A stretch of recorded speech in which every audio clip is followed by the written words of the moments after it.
अस्सलाम वालेकुम friends, welcome back to my channel.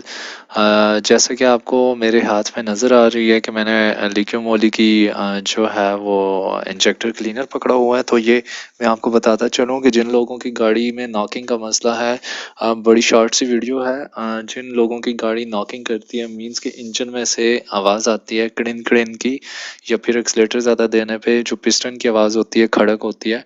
अगर इस टाइप का कोई भी मसला आ रहा है, या आपकी गाड़ी फ्यूल खा रही है, या फिर ब्रेक में मसला कर रही है, तो आपने ये जो लिक्विड मोली है, इसकी बॉटल डाल देनी है। हाफ से ऊपर टैंक होती है, फुल में डलती है, लेकिन हाफ से ऊपर टैंक में आप डाल के इसको जो है वो मिनिमम 3000 तक एक्सलेटर दें।